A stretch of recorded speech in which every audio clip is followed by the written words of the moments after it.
Hello everybody, this is Derek Cooper with BHO Ministries, and I'm here. I just want to have a good friend of mine who I used to be out here with, and he's just going to talk briefly, just for a few seconds, about a testimony about what I used to do in my life. There we go. Yeah, hello everybody. Today, hi to you all. Today is like the greatest day of my life. It's a day that I'm filled with joy and happiness. For one simple reason, a friend by the name of Derek, a friend that I took as a brother.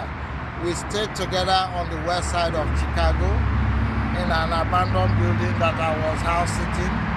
And of course, people who know about Chicago knows what goes on the west side of Chicago, you know.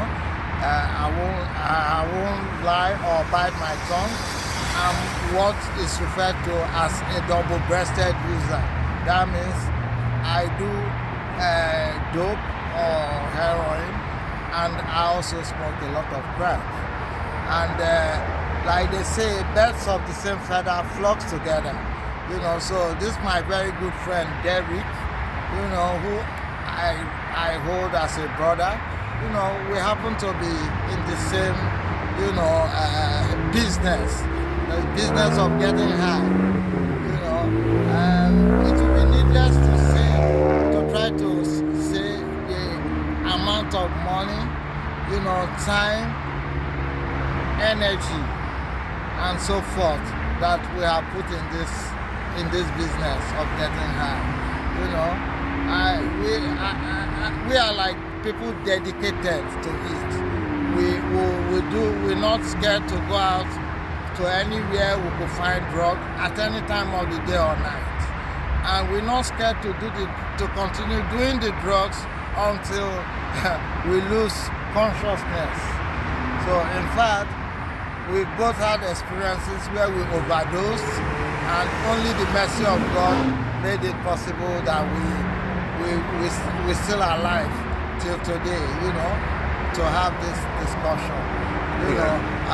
You know, it's so much that has happened, but one particular touching thing is a situation where my friend could not walk.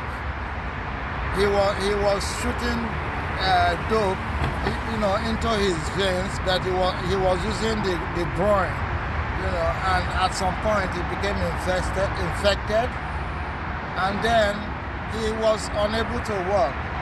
In the middle of the night, I had to, you know, practically wheel him to the train, got on the train, and I wheeled him on a cart to Rush Hospital. You know, this was the time the COVID was just starting. And then he was immediately admitted. You know, I later heard the diagnosis was severe blood clots in his leg, in one of his legs. I think it was the right leg or the left, it don't matter. But he had severe blood clots that if he didn't go at that time, he probably would have not been alive to this day, you know, to meet with me once again and, you know, express what we've been through together. You know, the doctors put him through what is called, you know, they have to put a probe in him and, you know, break down blood clots that completely blocked the vessel, I think is his vein, you know, and as such, he became incapacitated, you know. So it's a very difficult experience because one, he being a drug user, there is so much what you call painkiller that they will give him, you know, according to their protocol. So he had to endure extreme pain in that surgery. You know, thank God he came out and was able to walk with his two legs again. And you know, for people who would not understand, they would have thought that particular experience would have been, you know, the last straw that breaks the camel back. You know, that would have been what will really bring him to a turning point. But sadly, it wasn't. Despite promises to friends, relatives that he will try to turn a new leaf and stop doing drugs, he continued again. They call it the disease of addiction, and that disease is powerful. But anyway, my friend continued. At some point, he left with some other guys, and we weren't, under the same roof like we've always been, and then every now and then I will see him. Of course, we were best friends, we were brothers, we believed in what we do, of which, sadly enough, I'm still in that business of getting high. It's unfortunate, but it will not benefit me to try to lie because we're having this discussion. No, I'm still dedicated, and it's a sad thing. I will not even begin to say the amount of the amount of money or things that I have lost in this very business of getting high. But nonetheless, I'm still in a very happy and joyful mood because something happened after he left me. That is, we are not under the same roof anymore. It was rumors here and there, but then it was this rumor that everybody, I'm talking about hundreds of people who use drugs on the west side of Chicago, it shook them because Derek, my good friend and brother, he's well known, just like myself. Everybody knows me as Jamaica. My place where I stay is what you call a gallery, shooting gallery. People get high, people come any time of the day or night. So we were well known in our circle, circle of addicts. So when the rumor came that Derek passed, oh man, you could imagine, the spread. It was like a wildfire that happens in California in the forest. That was how the rumor spread. At that time, nobody considered it a rumor. We believed it, especially myself, because I was aware that he has a history of blood clots. I took him to Rush Hospital the first time. So when the story came that he finally succumbed to infection and blood clots, I believed it with my whole body, mind and soul, and it struck me. In fact, my family, they know Derek. I got on the phone, I told my sisters, my mom, and they were weeping.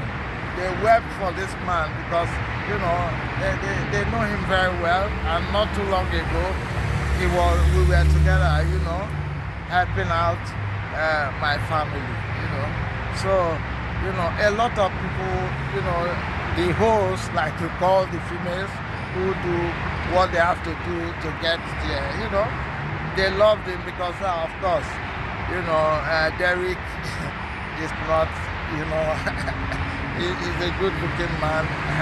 I'm saying this not because I don't care what people might say, who you are, right? But of course, the ladies, they loved him, they love his presence. Just as they like being around me too. But I will say that Derek being much younger, of course, he beat me to the side. Man, you remember I just maybe talk a little bit. You remember I got hit by that car, Jamaica? Yeah. Oh, that was another incident. But anyway, let me quickly say that it's a lot of things that I couldn't touch. I chose to be specific on that one incident of, being told that he succumbed to infection and blood clots, and as a result, he passed on. So let me just quickly add one more incident.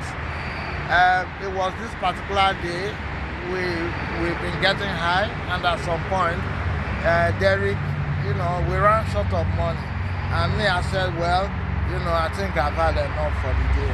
Let me just lay back in the crib, And he said he's gonna go do one more runs and try to make some more money, panhandling. I kind of told him, no, look, you're already too high, you could wait for till tomorrow. But like I've always told people, the power of addiction is very strong. It's a very powerful hold on people who suffer the disease. Derek wouldn't listen to me, and of course he's a full-grown man. I can only say so much, but he went out that night, and something told me that, I was afraid that something might happen to him. I just had that feeling, and I couldn't even fall asleep, And the time went by, he didn't come back, And when I eventually fell asleep, I couldn't sleep well, I kept waking up in the middle of the night, and I looked around the room to see maybe he's somewhere in the corner getting high, or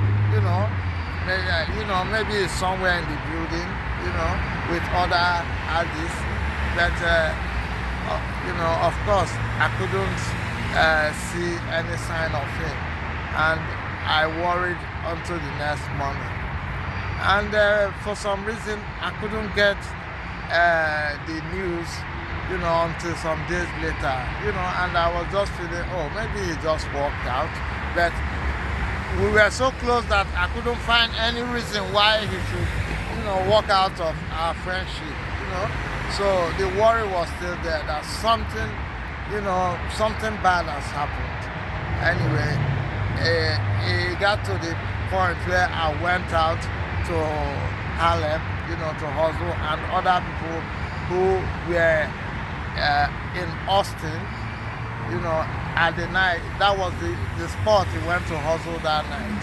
Other people who witnessed the incident, they told me that he was knocked into the air, maybe 6 or 7 feet high, and then the vehicle went by and he fell behind that vehicle.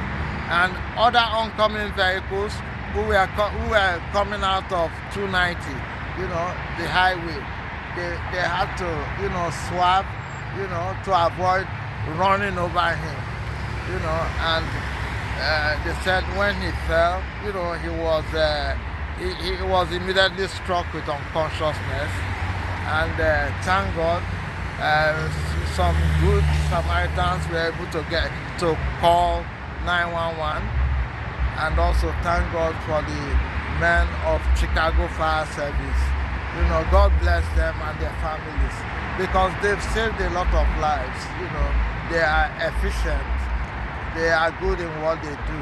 They've saved my life maybe more than 10 times, because they came and injected me with Narcan and brought me back to life and took me to the hospital, So they responded, and he was taken to the hospital, and the next time I saw him, it was months later, and that early morning he walked into the building where we stayed.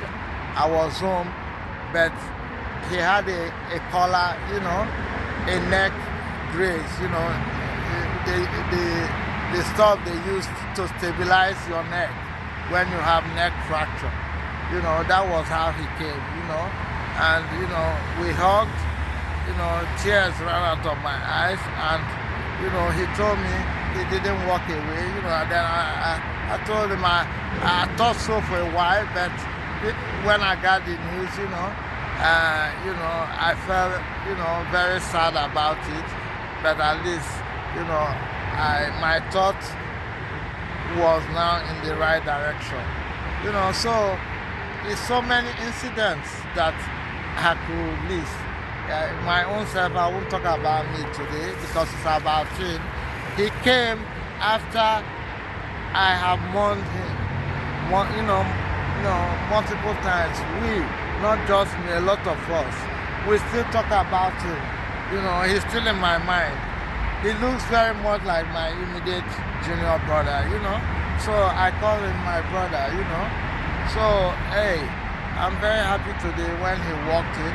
I was sleeping, he woke me up, and he said, hey, this is Derek. I looked at him, I thought I saw a ghost. I was scared. I said, no, am I dreaming? I have to shake myself out of this. And he said, man, stop. This is me, Derek. I said, man, Derek, you dead. You're supposed to, how come you here? He said, no, I didn't die.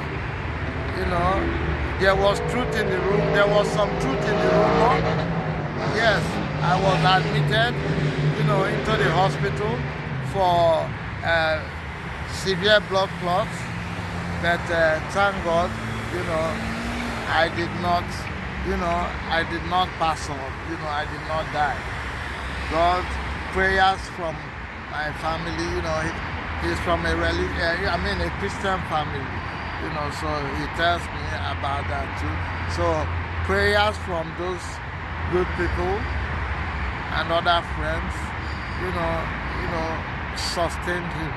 God had mercy on him, just like he has mercy on me every day, and I believe that his mercy will be enough, that one day, the battle will be won, so, I've talked at length. I'm so happy, we're just coming from the grocery store. It took me, it bought me a lot of stuff that I badly needed, food and all that, put some money in my pocket. I'm so grateful to him, I'm proud of him, and as early as tomorrow morning, he will be on his way back, because I'd rather see him like this than try to keep him with me. That would be bad, that would be selfish. I'm still struggling. If I was already clean, I would have wished he stayed a little longer with me. But that's not the case at this time.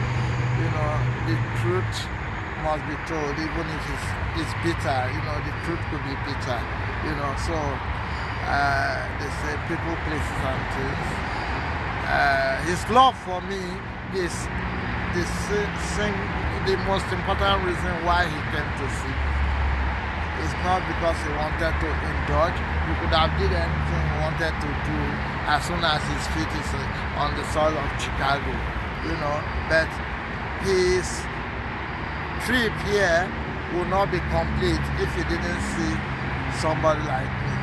That is the reason why he came today, and I am so grateful to God for making this possible. I'm so glad, I'm so happy, Hey, all you friends, family, and well-wishers, continue to pray that Let me grab this water. The good work will be done. Yeah. Continue to pray. Okay? The Man. battle is not over. Thank you very much all for listening to everything I've said. Everything I've told you is the truth. Okay? So, this is reality. I'm not too proud, to own up to my mistakes. God said that we were all sinners even before we were born. So, His mercy and grace would be enough to get me to His will. Yeah. Thank you very much, everybody, and have a good night. All right. Wow, thank you, Jamaica, for that. What you just said, it means so much to me to be able to see you. And I just wanted to tell them the raw. This is my good friend. We've been through thick and thin. This man has always been someone that extends a helping hand to someone when they need it.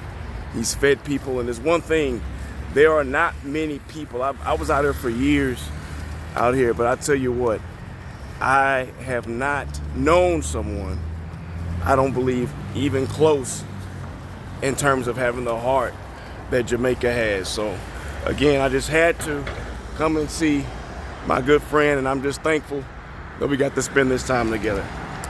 Thank you. Bye-bye. Man.